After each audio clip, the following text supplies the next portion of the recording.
And Rachel West is with us today, and it's always fun to see what she has brought. Good to see you again. It's been a while since we've talked. Yes. Yeah, you know Audrey? Yes. Yes. Okay. What'd you bring? So Monarda, also known as Balm. Okay. So a lot of people, the reason I brought it is it's flowering down dirt roads right now.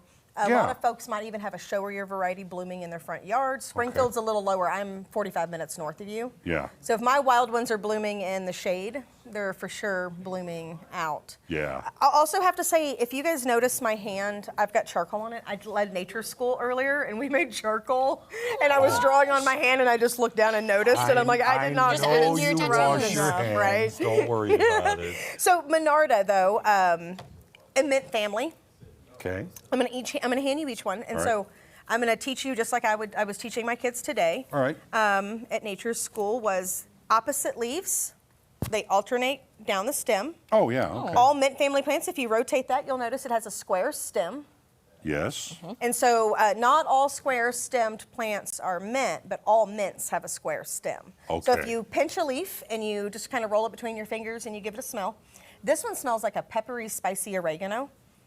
A lot of other mints are lemon balm, chocolate mint.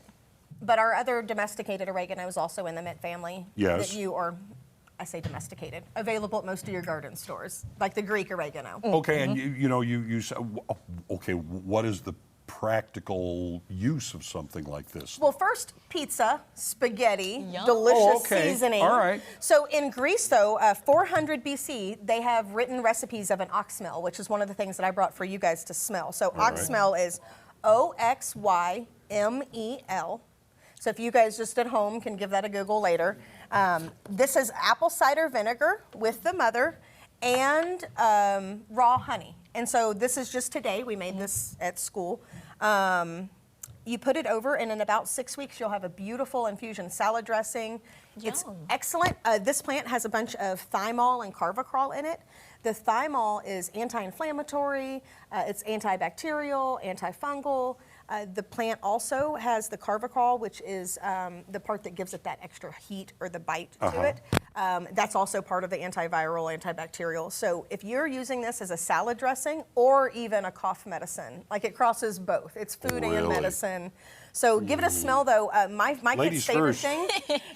No huffing too much, because think vinegar. But it's we do like a strawberry basil salad and drizzle it over the top. That would be delicious. Mm-hmm. It kind of gives a little bit of like that florally, fruity kind of. It does. And I could see this on a salad. It's almost like a vinaigrette. It is. It is. And it's that. just such an easy way to just all we do is we just drag our hand down the stem, pop off the leaves, and shove them in a little jar, and then it's 50% vinegar.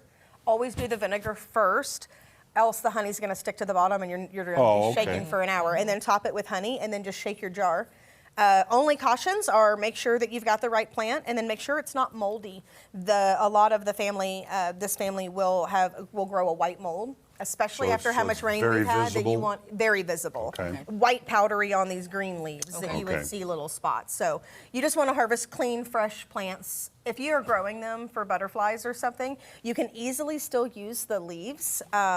So if you want to harvest the leaves and leave the flowers for the butterflies, you can use them as a seasoning the same way. By saying that, I assume this attracts butterflies? It does. It is used as a butterfly attractant to a lot of pollinator gardens. Oh, well, yeah. That's a great reason to have them, besides they look really pretty. And the coolest part is if you do have the flowers, the nectar, these little petals are the flowers themselves are round and arrayed. So there's lots of flowers here instead of one flower. Right. There's lots of little flowers here. And so the little bees or little hummingbirds will come in and stick but you can actually pull individual flowers off and top avocado toast or Really?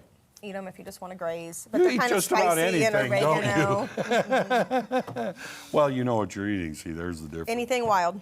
Yeah, this is very interesting because I've seen these. These are like side of the road growers too, are they not? Oh, sure, in big clusters too. Yeah, and so I just think, oh, all right, they're flowers. I don't even go past that. But this, I mean, that And you see that it would be such an easy thing to gather a little handful, Yeah. and then obviously you guys don't need this amount of vinegar. I teach and do classes, They so do this make- is they- this is but they food make for smaller 40. ball jars They and things make like smaller that. that you Yes, can they just do. bear at home and keep it where it's. How can people keep track of all these things you do? And I know you have dinners from time to time. How do they keep track of you out there? Eatingtheozarks.com. Pretty simple. Yes, sir. It's always Thank good to you. see you. Eatingtheozarks.com. Up next, the latest.